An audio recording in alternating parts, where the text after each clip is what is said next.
Next, we have Dr. Trefz presenting on COVID-19 and cardiology. And Dr. Trefz is from South Dakota, earned his medical degree from University of South Dakota, and then did his residency and fellowship at University of Minnesota. And thanks for joining us, Dr. Trefz. Yeah, thank you. It's great to be here and great to touch base with you all virtually and talk a little bit about SARS and COVID-19. So as you know, this is something that's changing constantly in the data.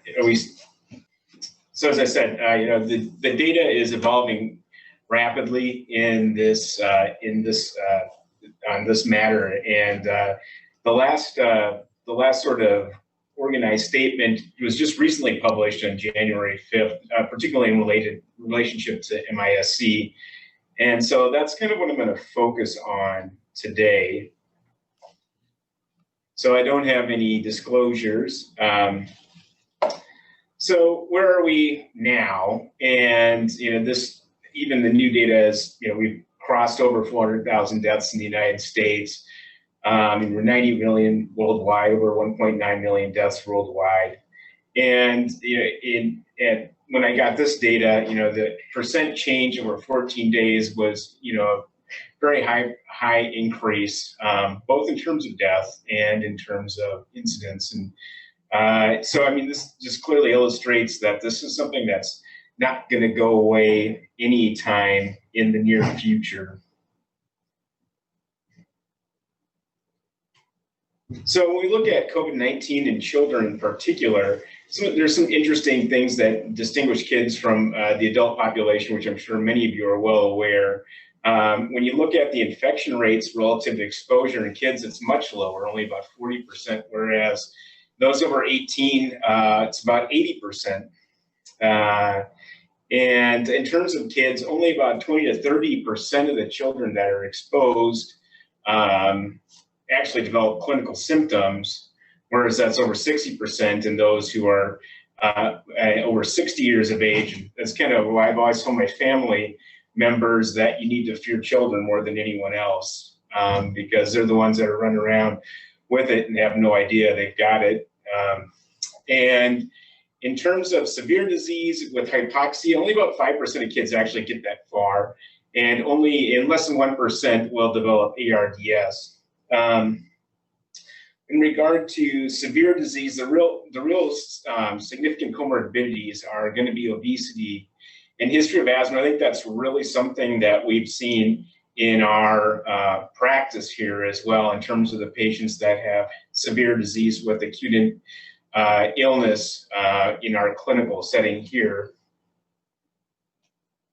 So when we talk about MISC, it's multi-system inflammatory syndrome in children.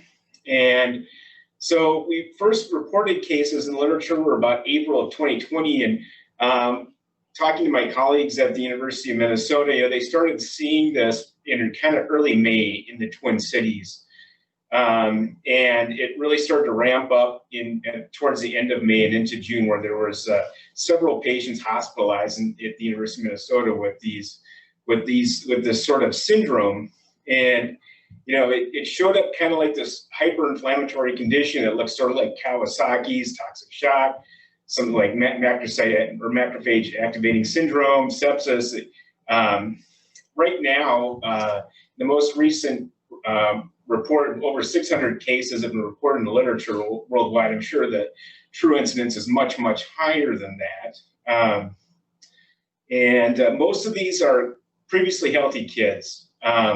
Once again, though, the comorbidities being obesity and asthma, as we've seen with the acute illness as well. One of the other interesting things is that there is this delay of about 4 weeks we're seeing from the known exposure to somebody with COVID-19 or a known disease of COVID-19 between the presentation for MISC. There, in certain studies, there's been some racial predilection. We're seeing in the UK there was African and East Indian incidence was much higher, and then in the United States we're seeing that in the Black and Hispanic population as well. It's been reported in several case series that there's a higher incidence in those populations. So one of the things that we know about these patients is because they're late presenting, they oftentimes will have an IgG positive serology, and in fact will be negative in terms of their PCR assay for the virus.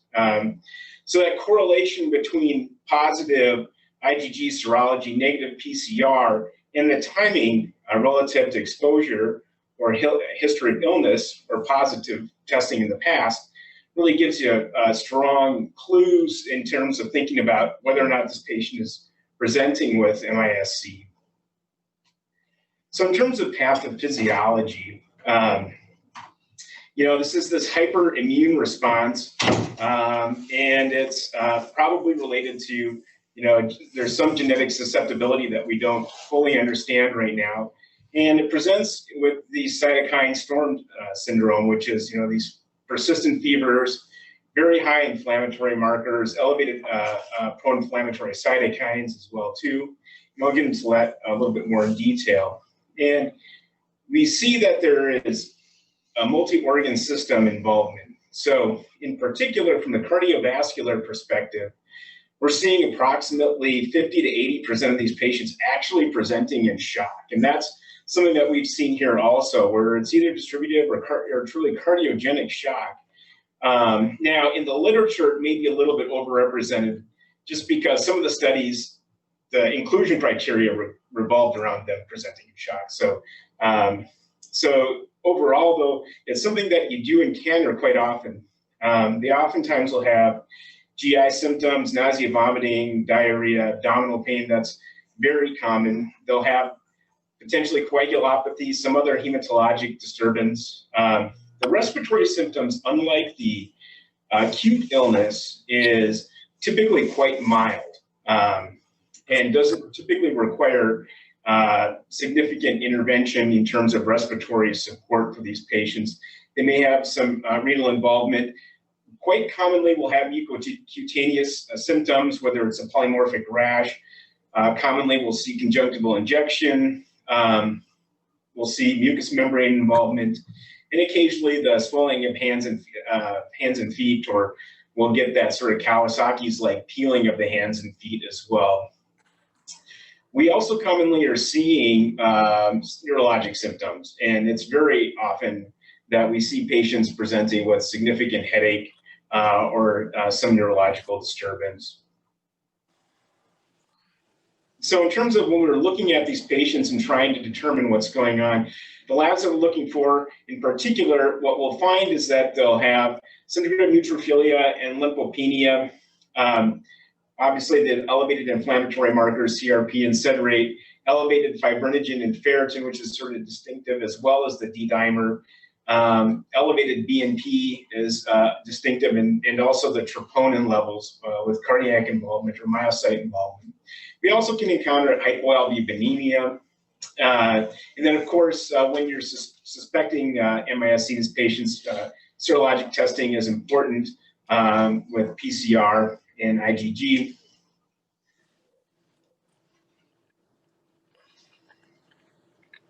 So in terms of diagnosis, there are a few different sort of diagnostic criteria guidelines out there. This is a CDC guideline, which is patient less than 21 years of age, fever of greater than 38, or a subjective fever of at least 24 hours. Labs that are consistent with ongoing inflammation. And then fairly severe illness that requires attention in the hospital. If they have 2 or more systems involved, and then, of course, the positive serologic testing or evidence of known exposure, et cetera, or known disease in the past as well.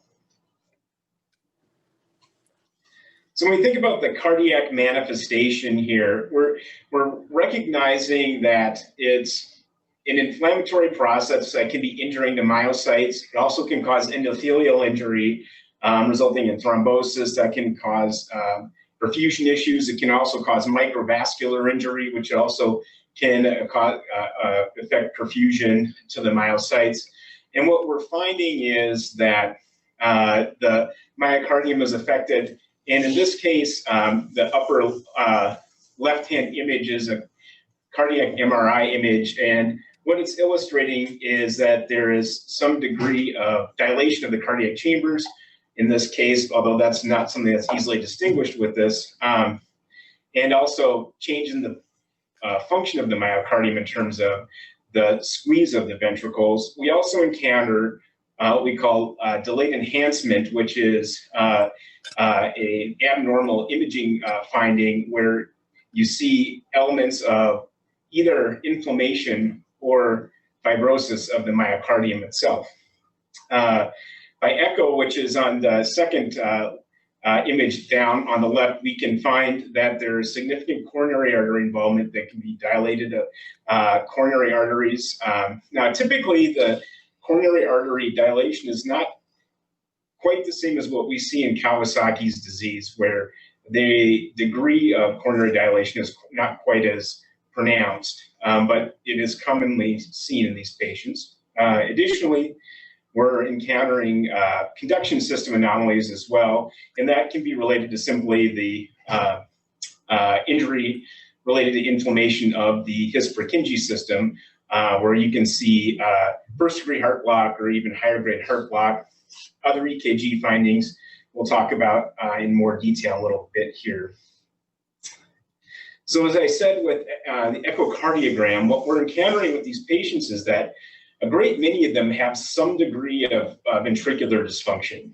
And in the studies, it's more than 50% of these patients will have some at least mildly reduced left ventricular ejection fraction by echocardiogram. Now, it's not unusual for them to have severe reduction in the LVEF as well. And then, as I said, there can be coronary artery changes. Some things that you see is that with the endothelial injury, the coronaries will actually be kind of bright, and then the aneurysmal dilation as well too that can occur in these patients. Now, typically, like I said, it's mild dilation, and this is Z-scores, this is just bell curve statistics. But that's important information for us in terms of thinking about how we need to manage these patients from an anticoagulation perspective. And as I said, rare cases where there's quite large dilation or aneurysmal dilation of the coronaries. So with the EKG, as I said, you can find issues in terms of the conduction system where they'll have first-degree AV block or even higher-grade heart block. You can see ST segment changes and T-wave abnormalities as QT prolongation. You can see atrial and ventricular arrhythmias. And most of the EKG findings correlate with other evidence of myocyte injury, whether that's elevated troponin, BNP, or functional deficits seen on echo or MRI. When it comes to the QT interval, as you heard earlier today, QT prolongation can be associated with electrolyte disturbance. And a lot of these patients, as I said, present with dehydration, will oftentimes be hypokalemic and have fairly prolonged QT interval that typically resolves once their electrolytes are replete and their hydration status is improved. So in terms of how we manage these patients when they present to us, the typical treatment initially and in the literature, this is bears out pretty consistently, is IVIG at 2 grams per kilogram. Now, that's a fairly large volume load for the patient, and if they have evidence of cardiogenic shock in particular, as opposed to distributive shock, you can divide this dose to try to minimize the volume load that they're getting. In some patients, we're adding low-dose glucocorticoids as well too, particularly those who are sick and have symptoms of shock. If they're refractory to IVIG, high-dose glucocorticoids may be beneficial. And the next step is anakinra. in those who are refractory to IVIG and steroids. When it comes to anticoagulation, that's been sort of that's one of the more evolving things that we've been looking at. Initially, they were using pretty aggressive anticoagulation in most of these patients. They had an elevated D-dimer, whereas the literature now supports mainly aggressive anticoagulation based on EF or documented thrombosis. In the case of coronary artery dilation, we recommend aspirin therapy for antiplatelet effect, provided that the platelets are adequate. And some of these patients do present with fairly significantly reduced platelet counts. And then again, if their coronaries are significantly dilated with that Z-score greater than 10, then we're thinking about it more aggressive anticoagulation in that case as well. So when we're monitoring these patients in the hospital, we're getting EKGs relatively frequently. They're oftentimes on telemetry as well too. We're looking at echoes upon presentation. If we see that they have coronary dilation, we're following them serially. If we see that they have myocardial dysfunction, we're following them serially. Otherwise, if things are fairly stable at discharge, then we follow at about a week to 2 weeks, and then again at about a month to a month and a half thereafter. The cardiac MRI, there's not great consensus on when to look at to obtain a cardiac MRI. In our practice here, we're generally getting a cardiac MRI down the road, especially if there's been evidence of symptoms of myocarditis, such as elevated troponin and BNP, or significant LV dysfunction along the way. The literature supports that as well too, and the question is whether or not it's useful in the acute phase of things, and that's less well defined, at least in the literature right now. So, especially at this time of year when we start seeing Kawasaki's cropping up more frequently just in the general population, how are we going to distinguish these patients from those who are presenting with Kawasaki's disease? Now, fortunately, a lot of the treatment that we're doing for these patients is very similar to what we would do for patients with Kawasaki's anyway, but there are some distinguishing features that I kind of described along the way here, but I'll kind of go over in more detail here. So, with Kawasaki's, we're typically seeing kids, less than 8, usually less than 6 years of age, whereas MISC seems to be presenting in older patients, where the population distribution is a little bit older, like in the late childhood to early teenage years. We're seeing it more commonly, Kawasaki's, in patients of Asian descent, whereas MISC is seen more in the Black and Hispanic population. Now, I don't know how valuable that information is necessarily. The MISC incidence may have to do with population distribution as opposed to some sort of genetic predisposition, but that's something that can be considered. Once again, MISC shows up with lower platelets, whereas Kawasaki's tends to have high platelet counts. And one of the other things to MISC is that the higher ferritin and D-dimer levels are noted, and then it's more likely that you're going to have elevated troponin and BNP with MISC. It's not typically noted with Kawasaki's disease, and although we don't often look for it in Kawasaki's disease also, if in the past when we've seen patients present with Kawasaki's, unless they had evidence of myocarditis by echo, or had symptoms of myocarditis such as chest pain or findings on EKG. One of the things is that MISC is a little bit more heterogeneous in terms of the organ system findings, especially when it comes to abdominal symptoms, neurological symptoms. Additionally, most kids who present with Kawasaki's disease do not have any evidence of ventricular dysfunction or cardiogenic shock. So if you see that in these patients, it's more likely that you're dealing with a patient with MISC as opposed to Kawasaki's disease. So last thing I'm going to touch on here is returning to sports. It's we talked a little bit about some of the issues related to arrhythmias, et cetera. And studies right now are not suggesting that we need to be doing a lot of risk stratification in patients who present with mild symptoms. And that, when I refer to that, I mean in terms of the acute illness. If they're presenting with, if they just have a positive test, if they're asymptomatic, or if they just have nominal symptoms, such as fever, maybe some other, generalized symptoms without significant respiratory symptoms, hypoxia, that sort of thing, the appropriate maneuver is simply to allow them to quarantine for the appropriate amount of time, and then allow them to return to activity after that period has expired.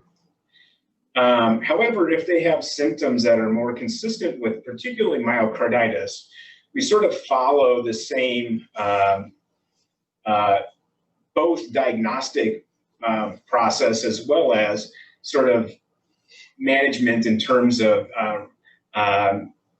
keeping them from being involved with exercise and activity. So basically what we're looking at is, are there findings on the EKG consistent myocarditis? Is there an elevated troponin? Is the LV function depressed? Is there any evidence of arrhythmia on Holter monitor? In that case, then we typically keep them out of exercise for the 3 to 6 month period, as we would typically with myocarditis, and then we monitor them thereafter. So we look at the Holter monitor, the stress testing, and look at the function and evidence for delayed enhancement thereafter to try to risk stratify them long term. And that's kind of been our approach thus far. I don't know if we have anybody that in our practice yet that's out that far. I don't think we do. I mean, our first cases were this fall, so we're just kind of starting to approach. I think I remember our first case was maybe this last September or something like that. So we're getting there now. But I anticipate that we're going to be seeing more of these patients as time goes on here as well. All right. We were not vaccinating kids. 6 kids or something. Any questions?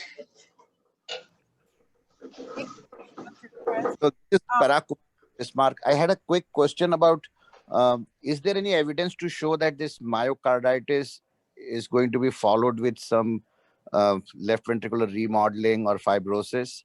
And the second one is between the relationship, not with MISC, but COVID and the athlete heart, that after that Ohio study, which showed like 4 out of 26 players developed myocarditis in COVID.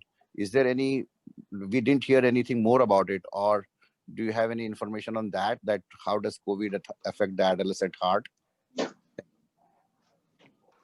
So in terms of what we're seeing with these patients is, in general, they get better fairly quickly after treatment, and their myocardial function improves quite quickly. And the data here, I didn't include that in this talk, but about 70% of patients will have complete resolution within 48 hours of treatment. We don't really know what the long-term outlook is for these patients in terms of myocardial fibrosis. That's the point of monitoring them with cardiac MRI if they have evidence of myocarditis. In terms of the studies that have come out of Ohio State, Penn State, et cetera, those studies have demonstrated that there is evidence of delayed enhancement in individuals. It depends on the study, you look at around 20%. But we don't know what that means in terms of long-term problems, in terms of either myocardial function or risk for arrhythmias down the road as well. So that's stuff that's just going to take time for us to understand, unfortunately. Thank you. That was very nice. And another big difference, I think you probably talk about it, is Kawasaki. We rarely see mortality. Now there is mortality is more with MISC. That's a big difference in the two. So. Yeah, I mean, it's still very in common with MISC though too. I mean, even though they can have very severe disease and be very, very sick, mortality is still quite low with MISC. There's a question in the chat box. You guys would know out there because I'm sure you're seeing most of the patients in the state that are diagnosed with this, if not all. What number of documented cases have we seen in North Dakota of MIS-C? That's a great question. I probably should have looked that up before it was I was taught. thinking Cliff said 8 or 9. Yeah, so far in we've North had at Dakota. least 7, 8, or 9 patients, but I think, who else is with us from, I don't know, our hospitals, I think, no, or maybe IB is with us here? Yeah, Cliff. No, they're not on. Maybe Dr. Tiongson, but we probably have, over the last 2 months or so, we've probably had 1 or 2 patients almost on a constant basis who have been diagnosed or are in the hospital for evaluation of possible MIS-C. And as far as I understand it, right now, we're kind of the only children's hospital that's keeping those patients around. Bismarck and everybody else is, if they have that concern, it seems like they've been referring them to us for further evaluation, just because our cardiologist in-house. Yeah, I would say it's at least 7, and it may be 8 or 9 at this point that we've had just in our hospital. I think last week, Dr. Muriello presented all the COVID cases in North Dakota, and he did say 7 cases. And we can maybe share his slide set about MIS-C in North Dakota. Yeah, that's right, Dr. Kumar. I forgot about that. He did PEDS grand rounds last week. Thanks, Dr. Kumar and Dr. Toogood. We also had a question, have we seen a higher incidence in the Native American population? I don't know if you looked into this, Dr. Trefz, or I can kind of speak to this. So I also sit on the Department of Health Equity Committee, and I just discussed this last week. So when they've been looking at the data for COVID-19 hospitalizations, so not necessarily directly related to MIS-C, but hospitalizations in North Dakota and deaths, they've identified 4 higher risk populations: the Black population, the Native American population, the New American population, which is basically from anywhere outside of the US. In North Dakota, we're seeing New American populations from Asia, from Africa, as well as from Latin America. And then the disabled population. So those 4 populations were identified as high risk for hospitalization and death. And the Health Equity Committee, along with the OH, is coming out with a coordinated response to address that, that equity issue that I don't have yet to share with you. I mean, I think that's a great point and a good question. I think that in terms of the Native American population, I couldn't say with any detail. In terms of Kawasaki's, it seems like we've seen sicker kids present in that community as well too, in the past. And the question is, is there a genetic factor? Is there a population-based factor as well too, just in terms of exposure or access to care, that sort of thing? It's probably a multifactorial issue, but it certainly seems like there are population distributions here in certain communities. And another very interesting observation was that there is something now MISA. These are the borderline like from A for adults. So instead of 17 or 18, they are like 19 or 20. We had a patient in Fargo, in Bismarck, whom the adult hospitalist and intensivist sought our help, and we referred them to you guys, I think, and who was like managed successfully in your center. So those of you who are in family practice or other thing may find this useful information, that medicine does not stop at 18. There will be some MISA too. And pediatricians are very well versed in recognizing and managing these conditions. Thank you.